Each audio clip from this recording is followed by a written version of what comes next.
You know that person who keeps canceling plans, always tired, always sick, always maybe next time? That person isn't pushing you away.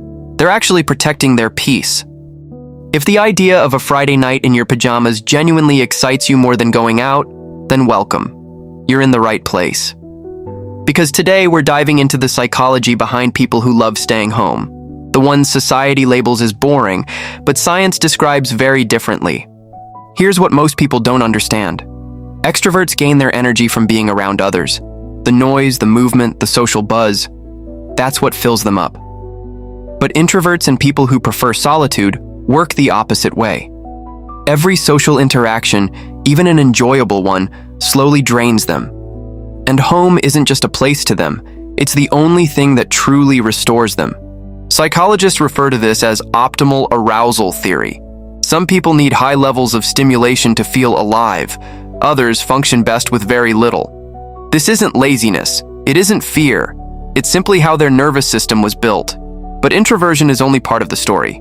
Many people love staying home because it gives them something the outside world never does: control. Out there, everything is unpredictable. Loud strangers, unexpected changes, meaningless small talk with people who don't actually care about your answer.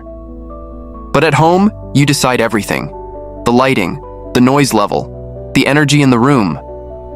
For people dealing with anxiety or high sensitivity, that control isn't a preference.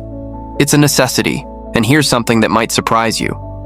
Research shows that people who genuinely enjoy solitude tend to be more creative, more self-aware, and sharper at solving problems.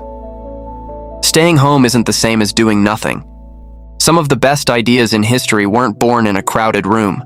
They came from a quiet mind, a good book, or a 2 a.m. thought spiral on the couch. Now let's be honest about something. Society sells the idea that the good life happens out there. The parties, the social media moments, the constant pressure to be somewhere doing something.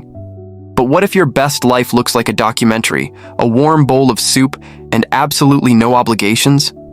That isn't something to be ashamed of. That's self-knowledge. That said, it's worth being honest with yourself. Some people stay home for a heavier reason. Social anxiety, old wounds, a quiet depression that whispers there's no point in going anywhere. For those people, home becomes both a safe place and a trap at the same time. So ask yourself honestly, do you stay home because it genuinely fills you up, or because leaving feels too difficult to face? One is peace. The other is hiding. For those who truly love being home, they aren't missing out on life. They're simply living it differently. They find real joy in the small things most people rush straight past. The morning coffee ritual, the favorite corner of the couch, the way the sunlight moves across the room in the late afternoon. These aren't small things to them. These are the things that matter. Psychologists call this low stimulation preference. These people don't need the outside world to entertain them because their inner world is already full enough.